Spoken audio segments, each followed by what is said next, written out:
Hey there, welcome to episode 98 of the FFS Talk audio program. I am your host, Dan Hugo.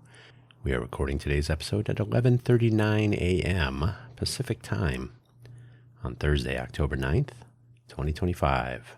We normally publish on Thursdays, so perfect timing, as always. 9 days into October already, it's crazy. The title and topic of today's episode, the algorithm. I think everybody knows what that is at this point, or at least has some vague notion.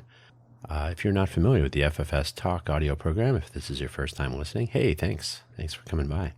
This is intended to be a discussion, conversation, maybe even debate, argument. We don't really have any guests thus far, but to be honest, I really haven't been trying to get guests. This has become basically a collection of seeds planted for discussions in general. At some point, I will reach out to people for participation in debating or conversation or argument or whatever the case may be. Many of the topics of the episodes, the 98 episodes previous, there was an episode zero. So many of the topics are they're definitely open for debate. So any conclusions I draw are sort of the beginning of such conversations. So yeah, like I said, there may be some guests at some point to take up the other side of various possibilities. So we shall see. If you're not familiar with what FFS means, it is an abbreviation of a typically Irish, although I'm sure many people say it, expression. If you don't know what it means, you should hang out with more Irish people. Hopefully, wherever you found this audio program, you're able to locate the episode description, which contains the show notes, including a summary, which is one reasonably brief sentence that I will read to you. And then the links for today's episode. There are two links. I really probably arguably could have had 3 or 4, but I'm sorry. There are 3 links. I could have had 4 links. There you go. That's what I meant. I'm looking right at them. The links, the shameless self-promotion links, have been reduced to 2 to keep that from becoming monotonous. And all you have to do is click on them, and you'll find the other links and so on. So yeah, there you go. Let's get started so we can get finished on this lovely Thursday morning. The summary of today's episode, we have talked about a variety of issues that are certainly adjacent to this one, that is the algorithm. But let us take a look at the so-called algorithm and where we have some problems. This is not a mathematical analysis, by the way. It's purely how does this affect us? The links for today's episode, the FFS Talk homepage, ffstalk.com, no space, just ffstalk.com. You will find links to various things there. And if you want to have links to everything I work on, profile page linking for linking everything, used to be called Buy Dan a Coffee. Same URL, buymeacoffee.com/Dan Hugo. I've had that account with that profile page for about 5 years now. So I just use it as a sort of a free-form link tree of sorts. Links to all of my audio programming, including the YouTube channels that correspond, YouTube podcasts, the Spotify for Creators links, any home pages, which there are now, home pages for all of my audio productions. And so, yeah, I'm trying to keep the links available for people who want to click on things. So if you click on buymeacoffee.com/Dan Hugo, you'll find all of them. There's also links about projects. There's affiliate links for products I actually use, including my favorite coffees from Amazon. They're all whole beans, and you can use those if you like. You can actually buy me an actual coffee through that site. And yes, there is still ko-fi.com, ko-fi.com/Dan Hugo. But you can if you want. You're under no obligation. There's no need to spend money if you don't want to. So now the links for the page. So yeah, check that out if you want to have the links to all the other programming I create each week. The episode links, the Netflix prize. These are Wikipedia links, all of them. The Netflix prize was a prize dangled before people in 2006. It seems like yesterday, to try to come up with, I remember at the time it was called a recommendation algorithm, but it was actually a ratings predictor. We'll talk about that briefly, and how it relates to some other things. The random surfer, the random surfing model is kind of the basis, or makes up a nice portion of the good old PageRank scheme that Google launched with so many years ago. PageRank has kind of fallen by the wayside in favor of some other more creative ways of delivering relevant traffic, or links, I suppose. Relevant traffic, links, depending on which side of that you're on. And finally, in poopification, I keep that clean. It's actually, you can figure it out. There's a Wikipedia link with the actual word. It's a term coined by author and generally interesting person Cory Doctorow.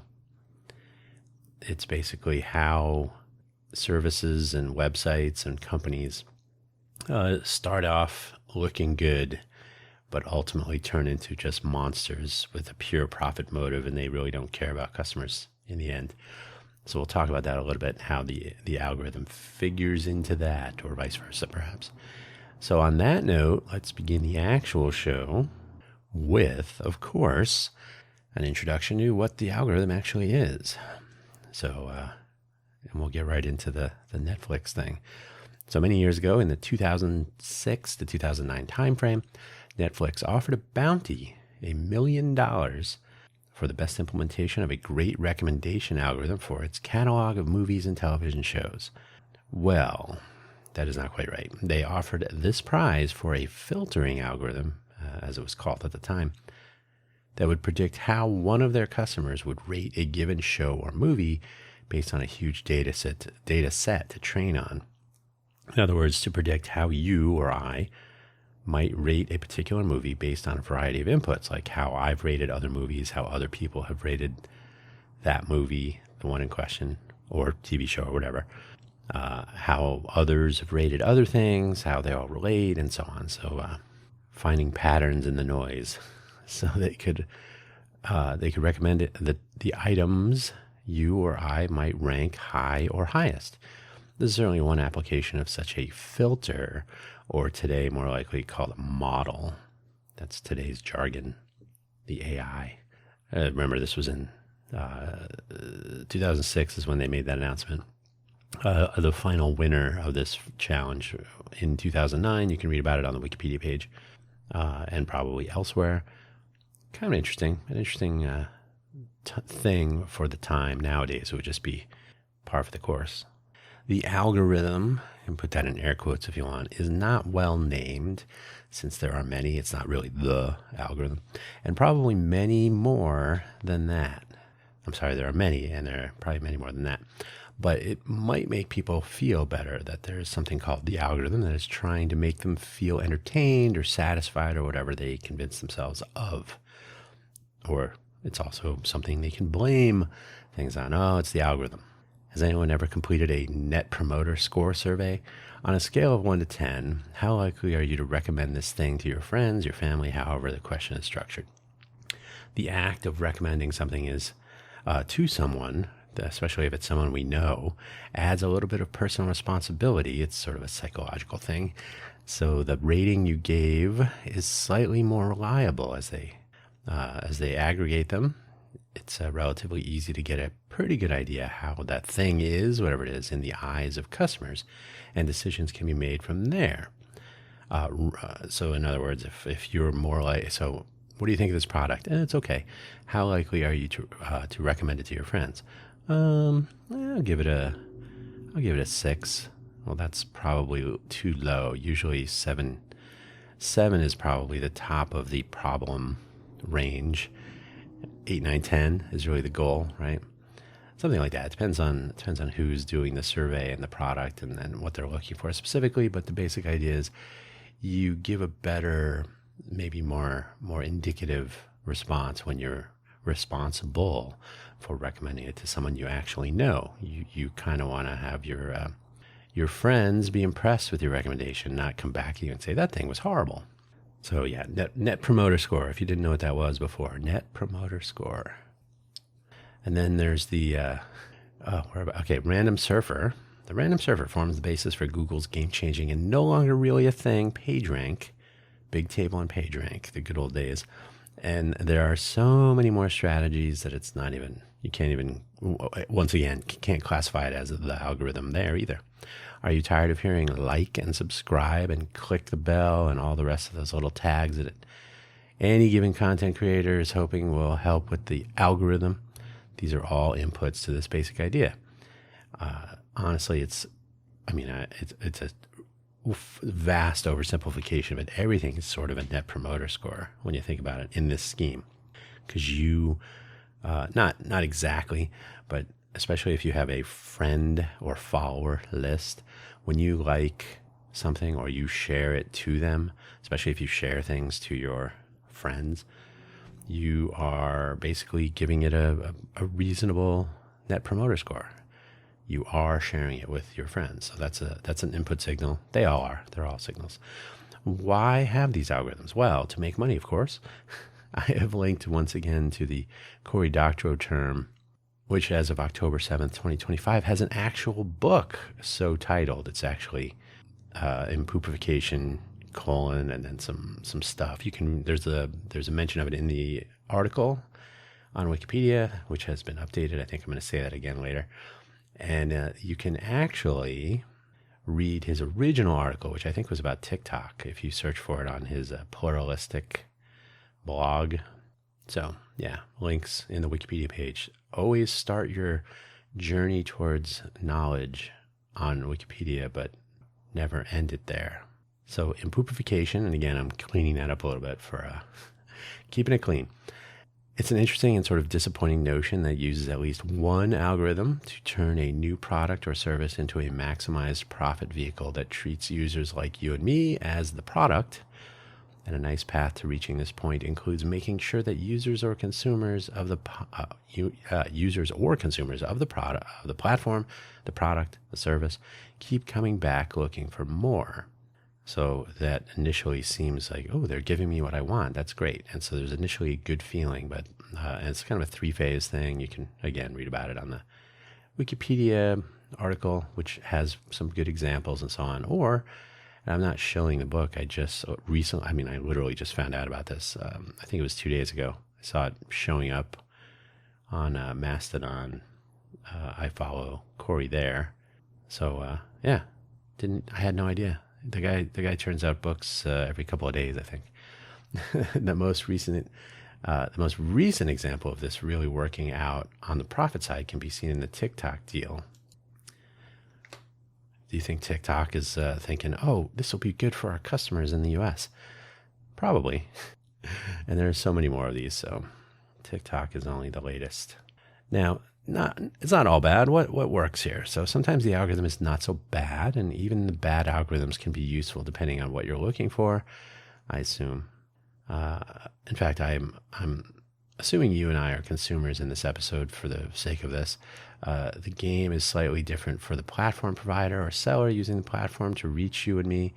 But I'm just going to assume that we've all encountered cases where the algorithm is okay. It works for us. It does what it wants, even though in some cases it's a bad algorithm. It's not really looking out for you. Surely we have all discovered some interesting or funny or generally good videos on YouTube thanks to their recommendation engine, the recommended videos tab. I think that's what it's called, right? I don't even think about it anymore. Maybe an interesting product appeared on Amazon. Maybe your Twitter feed was filled with attention-grabbing tweets and relevant news and whatnot. Maybe X has done that for you also amidst the many changes they've made, and the list goes on. I hate to rely on that small set of examples, but I believe they are well known. Honestly, I haven't used Facebook in years, so I don't know how they're doing on that. But surely what would appear in your feed, your stream, your wall, whatever they call it now, is super algorithmic. It's based on likes and shares and who you're friends with and who their friends are and all that. Recommended friends, people you may know. How do they come up with that list? On a platform like Netflix with paying users, so they actually have a subscription, unlike YouTube, which may not have a subscription. Although there's YouTube, what is it called? YouTube. It's not Prime. Premium, YouTube Premium. Yeah. They all sound the same at some point. So if you have subscribers, that's a different model than if you're basing your revenue on advertising alone. Amazon obviously has a subscription with the Amazon Prime service. They also actually sell products. So their motivation is to sell more products and to get more Prime users, I suppose. Yeah, Netflix has subscribers. Honestly, I don't even know if they have advertising. I haven't actually used Netflix since the days when they would send me a DVD in a red envelope.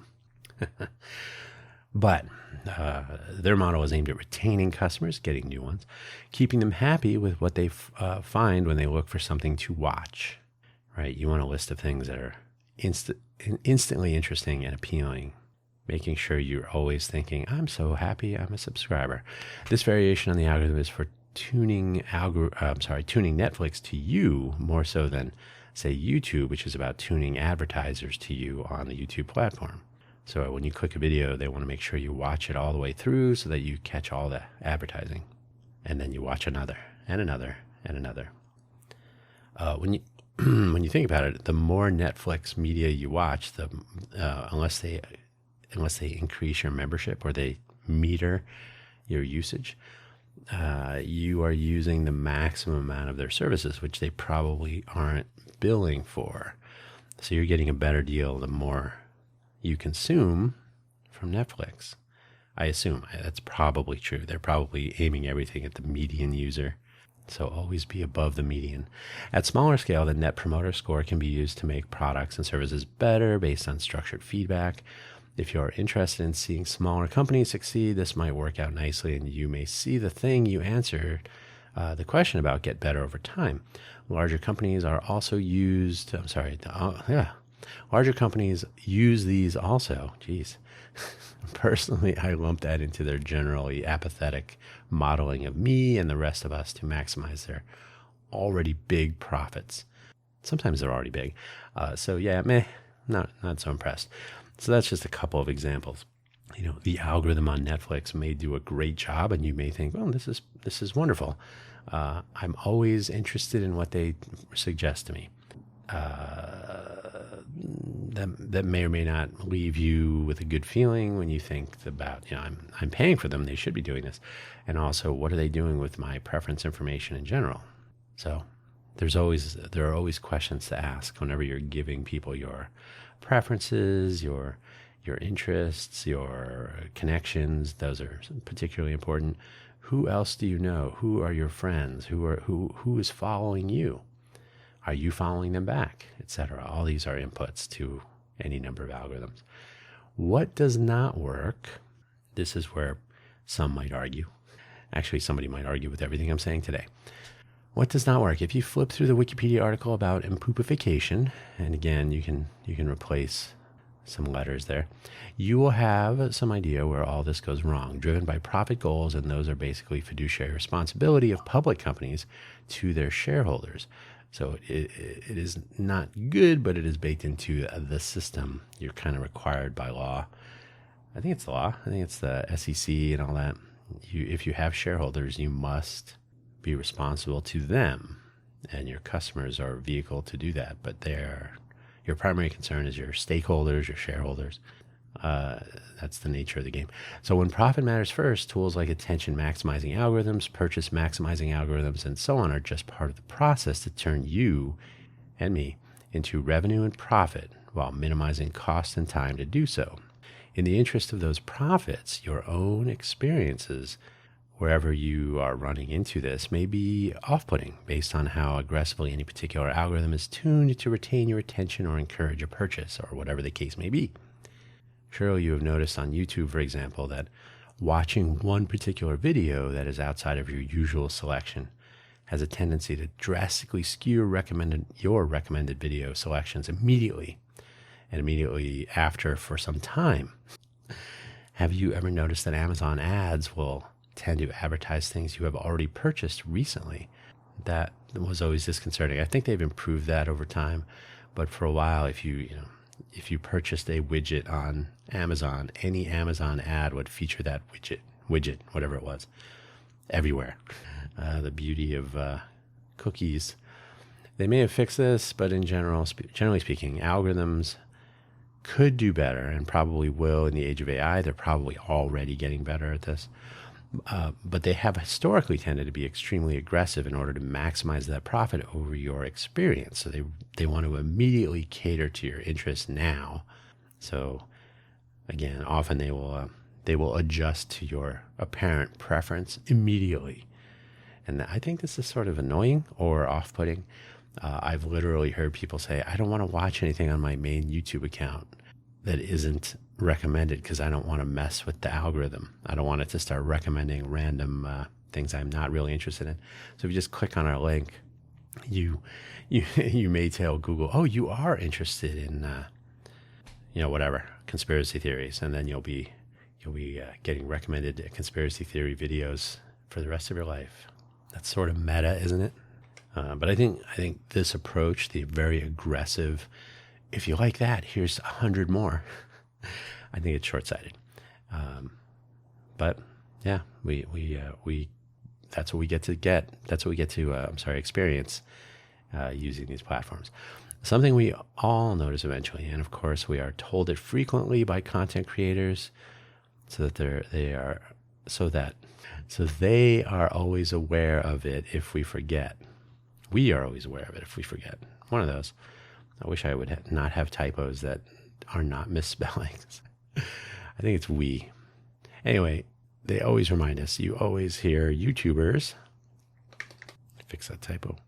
But you always hear YouTubers remind you, don't forget, like and subscribe to this video. It really helps, right? It's really important. It helps the algorithm. They'll sometimes say it explicitly. Click the button, click the bell, share it with your friends. Although people don't really recommend or ask people to share as often. Sharing used to be the big thing. Share this with, there's a share button. Now it's mostly staying on the platform that you're on. So be sure to like and subscribe. It really helps the channel as we try to grow. These are the sorts of things you hear all the time. You can also subscribe to my Substack, subscribe to emails, whatever the case may be, so that they will get their ranking scores elevated as a result. What you and they end up with is a race to get those points in the algorithms at play on a particular algorithm. So whatever the algorithm is looking for, we're looking for likes by people that subscribe to your channel. We're looking for new subscriptions. We're looking for a length of view time, or length of listening time if it's an audio program, although those are almost impossible to get completely because people download and listen on their own, which is good. You should do that too. Don't forget to like and subscribe. So what we end up with is the race to get those points, though. So people are, you start to wonder to yourself, hopefully you do, like, are they more interested in me watching or getting the like and the subscribe and the bell and the maybe comment? Engagement counts for a lot. Be sure to leave a comment below. Why is this? Because low scoring content is unlikely to be as profitable because people don't like it as much. They won't stick around and listen. They won't tend to listen or watch more content from the particular creator, etc. I noticed how profoundly bad this was when food truck owners, there's always got to be a food truck, leaned in heavily on Instagram many, many years ago, and they still do, to reach their customers. But the Instagram algorithm is not interested in events at a time and a place. How many times did I see the Instagram post about a food truck event or presents coming up? Hey, we're going to be at this place tomorrow. But I would see the post would be fed to me through the Instagram algorithms. Like, hey, that's yesterday. Oh, even though they said we're going to be there tomorrow, you can see that they posted it. Yeah, anyway, they posted it 2 days ago. I'm seeing it 2 days later, and the event was yesterday, but to them it was tomorrow. Because Instagram does not care about that stuff. I think they've added paid promotion of things, but margins of food trucks are very thin. The algorithm does not encourage delivery of content based on time, though, so sorry. If you want something like that, you're going to have to pay, or maybe use some calendar-based platform. Just a thought. Where it really matters, though, as it turns out. So this all comes back around. To be honest, hey, you got to deal with your friend list. the content creators you follow on YouTube, this and that, that you're going to see certain things, you're going to not see some things if they don't have enough. For example, this audio program appears on YouTube at youtube.com/@FFS Talk. I don't even know if people are watching. I don't think so. I don't think people are, quote, watching it on YouTube. The YouTube podcast tab, it creates videos for each program. So there's a still frame of the cover art is the video. I don't know if people are, I don't believe people are watching this on, in any great numbers. I think the odd one or two here or there on a given episode.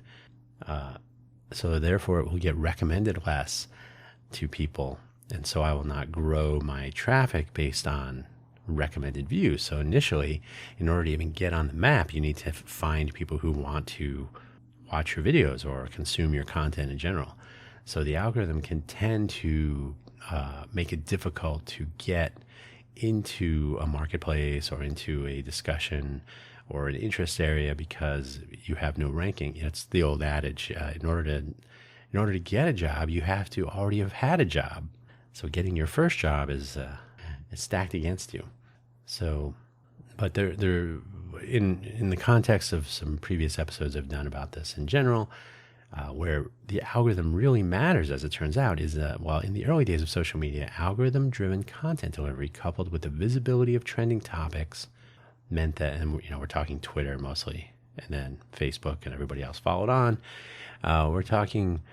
If we're talking about trending topics, you could see what was offered algorithmically, and the algorithms have continued to quote unquote improve over the years. So they were not perfect back in the day, but pretty good.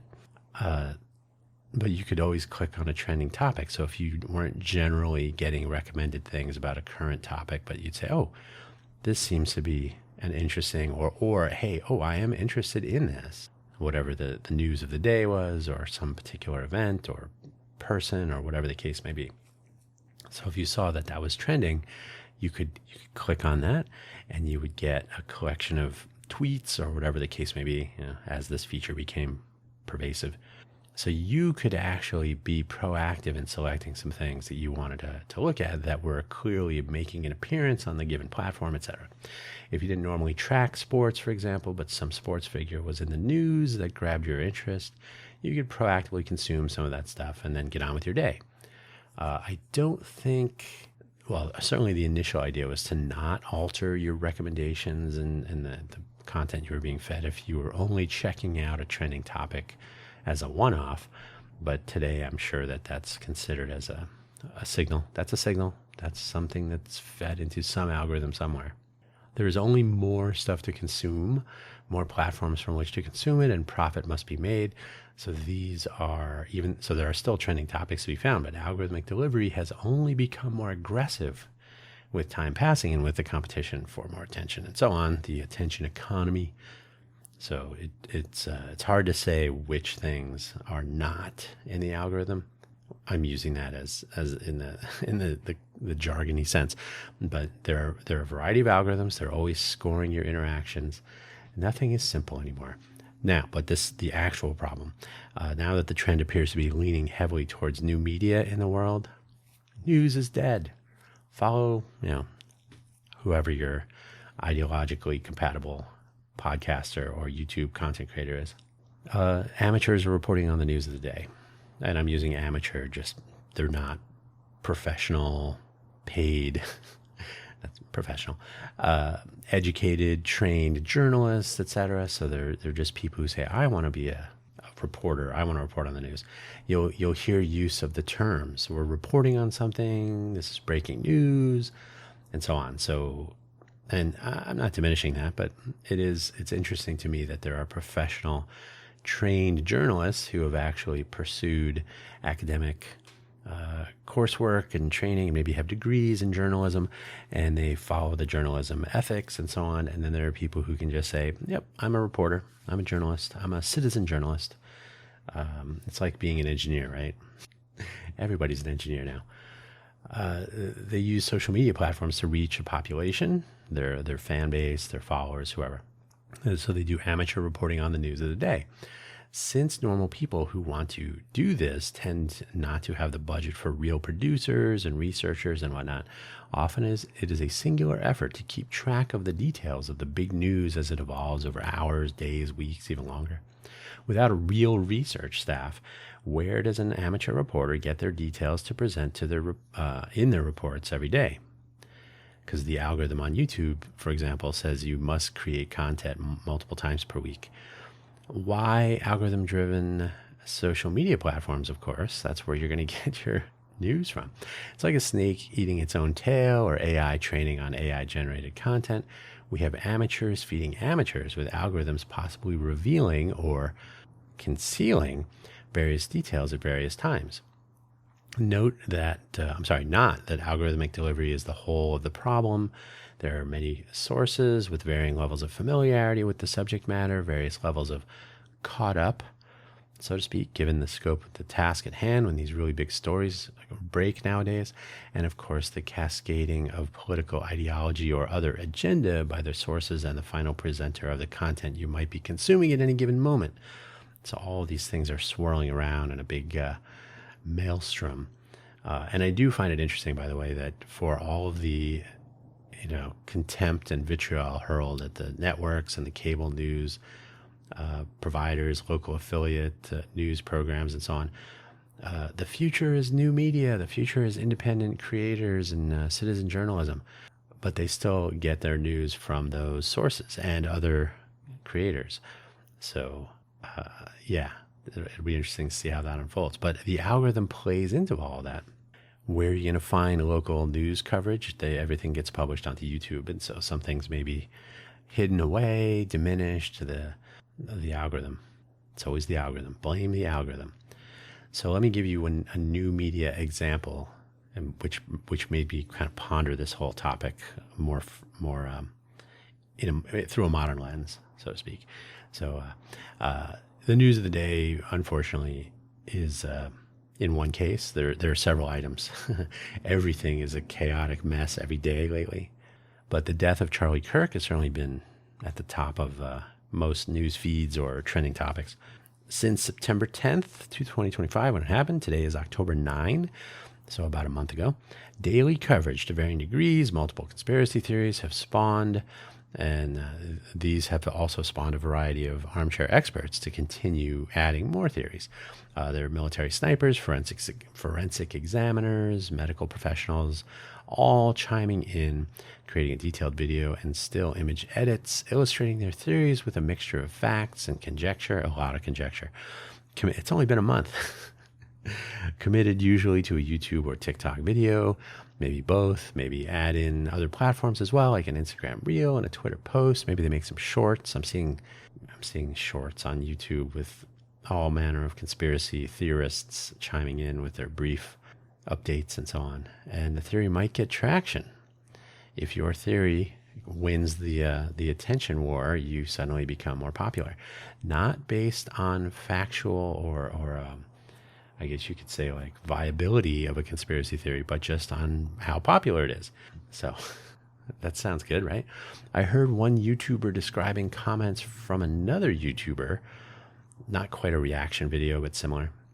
So they're taking something that was said by one of their peers, a content creator on YouTube, who was themselves talking to a different YouTuber about this topic. So there was a conversation going on between YouTubers in some context. I don't know if it was an interview or a conversation or whatever it was. And the second so the third person suggested that there was no autopsy, by the way. That's the root of this. From what he had heard at that moment. So some point in time in the past, or somewhere in the past month, someone said, well, there's no autopsy. There is no autopsy. Then the second YouTuber, who it's their program, their channel, is having this conversation. They said, oh yeah, okay, I haven't really heard anything about that. And so the first YouTuber, who's now referring to these things, says, oh yeah, there was no autopsy, see? Now, unfortunately, when the first YouTuber was mentioning this, the news was released that there had been, and that the documents were not to be made publicly available, but they did exist, and so on. The laws were followed, everything was fine. Unfortunately, so the second YouTuber accepted that a typical conspiratorial tone with that tone. So I was like, oh, yeah, of course they're not going to tell us, that kind of thing. And then the first YouTuber let it go as this was commentary on some other aspect of the interaction between 2 and 3. So in other words, I know that sounded confusing, but in other words, at any given time, anyone consuming amateur reporter content will get some version of a story at some point in time, and this will often be an inaccurate and or incomplete fork off the main road, so to speak. So if YouTuber number 3 had said, well, as far as I know, as of today, there wasn't an autopsy, and then YouTuber number 2 could have said, oh, really? Well, it has only been 2 weeks or whatever, whenever it was. So maybe they just haven't released it to the public, but there was no such conversation. And that is what actually happened. They haven't released the report, but the details that there was a report and that it does exist are now known. And it's now 30 days later, right? Ish. So YouTuber number 1 could have pointed this out because YouTuber number 1 was talking about this and making this reference after, at a later point in time. So, and I don't know exactly how that aligned with the date of the release. I honestly, I'm not tracking this that closely. It's one of those, I leave it on in the background things. But YouTuber number 1 did no due diligence to determine if this is still true. They just referenced it as though it was. So when YouTuber number 3 made the statement that there was no autopsy, really the statement should have been, no news of an autopsy has been released, no announcements have been made, etc. Not that there wasn't one. And there was a clip of some audio going around that just made it worse, and so on. Some phone conversation between a dispatcher and so because nobody's actually following up by going what they heard, it's a game of telephone, right? Telephone game. So at any given time, anyone consuming amateur reporter content will get the version that reporter had at that time. There's no professional research staff. There's no professional producers. There's no journalistic ethic to keep track of. So you get what you get. And if you're going to continue reporting that as though it's fact, days, weeks later, you're going to run into trouble. So yeah, I mean, now when I saw YouTuber number 1 making this reference and then moving on to whatever else they were talking about, I said, well, when was this? This has already been sorted out. There's already a known autopsy report that will not be made public by default, but it is part of the legal process in Utah. Everything's going according to the law in that case, in that part of this whole story. So yeah. So if I was relying on YouTuber number 1 to keep me informed, I would say, oh yeah, there's not even an autopsy. But because my media diet is more diverse, I already knew the fact that this was incorrect. So what is the algorithm giving me? It's giving me things that are interesting, not necessarily correct. But remember, if social media is new media, if that is how people continue to and will increase the amount of news consumption, if they will continue to consume their news there, and if they increase that amount, the algorithm is going to feed them popular things, not necessarily correct, accurate, or timely things. Does that make sense?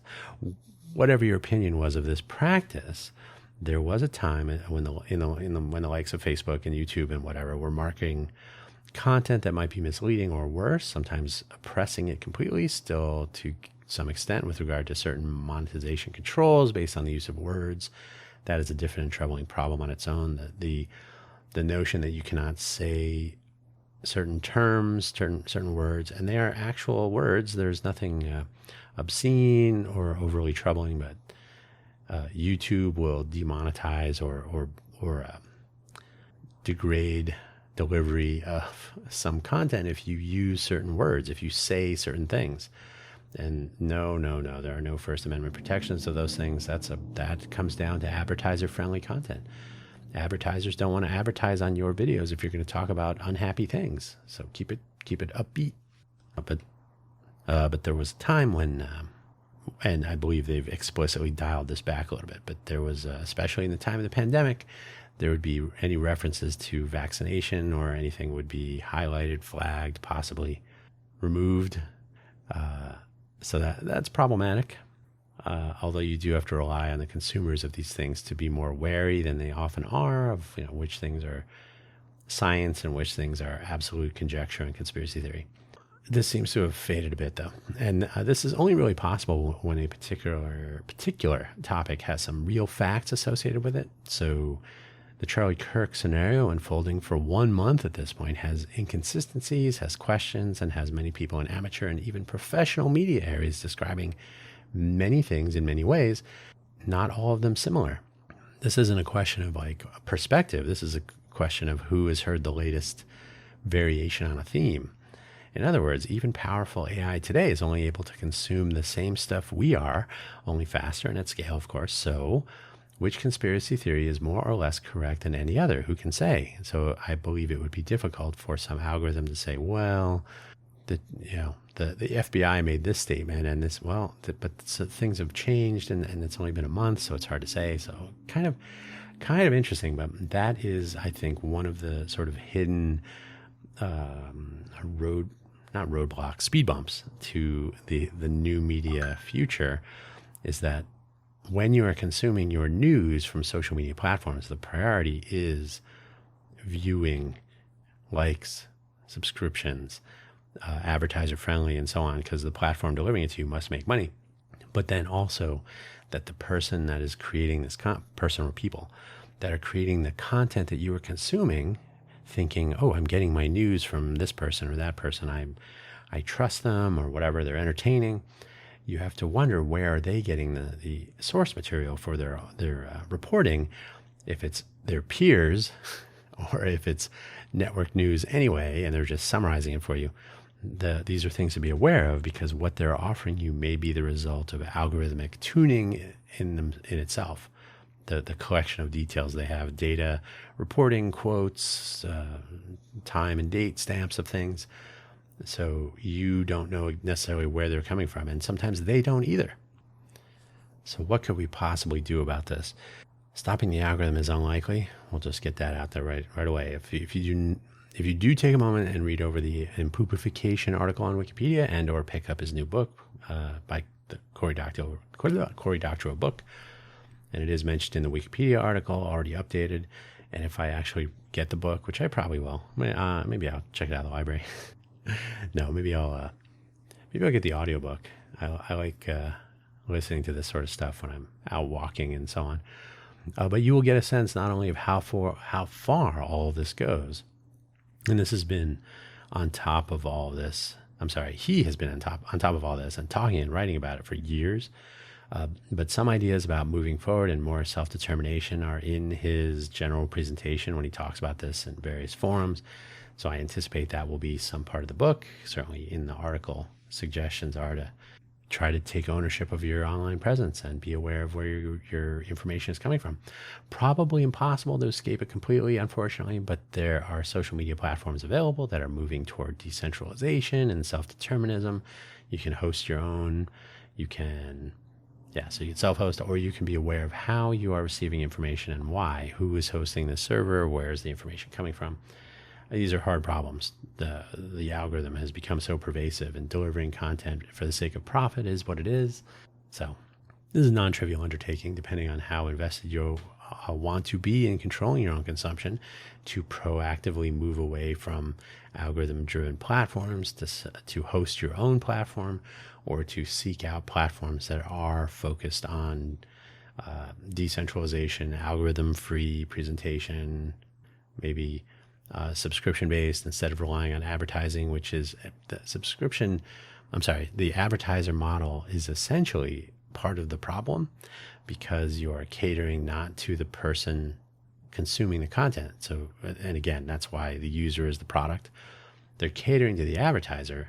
That's the second phase of the impoopification process. They are not catering to the customer, which is arguably the first part of the impoopification process, although it's mostly in the appearance of that. Anyway, read the book or the Wikipedia article. It's an interesting topic in general, and something that people should be aware of. Obviously, awareness needs to be coupled with critical thinking and actual pro-action. These are not always easy to come by out in the world.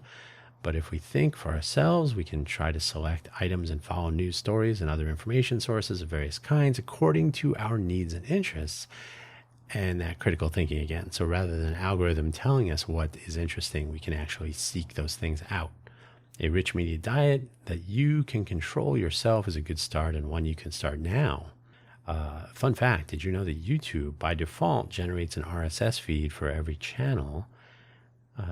I'm probably going to make that available explicitly because I don't think most people know about it.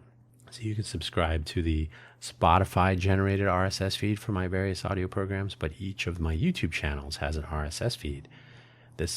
All YouTube channels do by default. I think you can turn it off, but it's automatically available. So you could subscribe to your favorite content creators, your favorite YouTube channels, and then not let the recommended page be the source of where you find things, but you can actually consume an RSS feed or 10 or 100 with the stuff that you actually like or that you trust, etc. So you can do that sort of thing. You can be very critical of how presentations are constructed. Where are they getting that information from? In the example I gave, if you start hearing people repeating the same information that you may have heard or read or otherwise become aware of days prior, and they're still telling you the same story, even though you now know things have changed, you have to wonder, are they in this for the clicks or are they trying to be accurate? And I think we know the answer too often. Talk about your changes with your friends and family. This is probably the easiest thing to do. It is easy to shrug and blame the algorithm. But even if you are not on the same ideological page as some of your associates, friends, family, and others, it is possible to share ideas about a better media diet and more control of which pieces of information we want and how to know when we are receiving what the mysterious they want us to consume. The they being the algorithm, but also advertisers or some other interests. If there weren't those things, then you would just be getting everything in chronological order, regardless of who made it or what they're talking about. So that's not a conspiracy theory. That is simply the fact. If you are receiving anything not in a chronological order or an order that you can deduce plainly, oh, clearly I am interested in this, so they're giving this to me. Are they giving you all of whatever the topic is? No, of course not. They want us to consume. They want us to consume, though. Communication with real people and constructive conversation. I wrote construction conversation because I'm dumb. Production by Street. Constructive conversation. So communication with real people and constructive conversation is important in general. I mean, people really should talk more. And maybe your colleagues, your friends, family, whomever it is, will actually get to interact with you without liking or subscribing to you, though they might click your bell icon for whatever reason. Seriously, though, this is not a conspiracy theory. This is a real thing.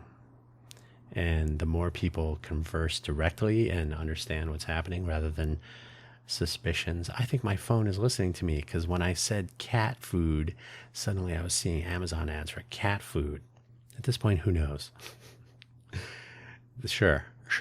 But what's important is the motivation behind almost everything we see from anything other than a personal blog or an Instagram account where people post photos of their travels or their foodie pics or whatever. But the platform itself is there to make money. There are people that monetize their participation on these platforms, so there's a revenue share that's going on. There are platforms like TikTok that have become notorious for their algorithmic delivery, the For You page. YouTube, similarly, with their recommended page. Instagram has really come on to this in a strong way. Like, we'll say improving, but what you see in your Instagram feed. But none of these have the interest of their posters in mind. So the food truck example. Generally speaking, if you want people to see what you have to say, posting it on Instagram is maybe they may see what you wanted to say. They may see it later. How many times have you been watching? Oh, so you have no control over that. How many times have you been? Maybe you've watched something of historical significance, and you see another history video of whatever the topic is, and it was produced 10 years ago. Oh, okay, that might be interesting. How many times have you been following some particular news topic, and you you watch a YouTube video or you consume some content from a content creator. You're not subscribed to them. You've never really watched their content before, but oh, that seems interesting and relevant to the topic. Well, now you'll get recommendations based on the creator of that content. So then you start seeing content from that person, but from a year ago or 2 years ago. Like, well, that's not really what I was interested in. I'm interested in the topic they were talking about, not necessarily everything that they've talked about over the years. But the algorithm really has no awareness of that. And then if you make the mistake, quote unquote, of clicking on something from 2 years ago, now you're increasing the level of interest the algorithm perceives and calculates in that content creator. So it becomes kind of a mess. And because you don't have any control over those things, there's signals that they're detecting, but you don't really get to say, well, you can say, don't suggest this content creator. But you are not proactively involved with the selection of some of these things. Yes, you can you can subscribe, you can ring the bell or whatever, but they're also capturing these signals just based on your behavior. Like, I didn't mean to do that. So you have to constantly be aware, and this is not a great thing. It's sometimes a good thing, can be a bad thing. You just have to be constantly aware of how these systems, Google, YouTube is one example, Alphabet, whatever. But you just have to be aware that your behavior, you're always being watched for these behavioral signals to determine, what else do they want from us so that we can make money? So it's something to be aware of always, but especially in light of this accelerating transition into citizen journalism, which is being generous, but citizen journalism, more new media, new independent media.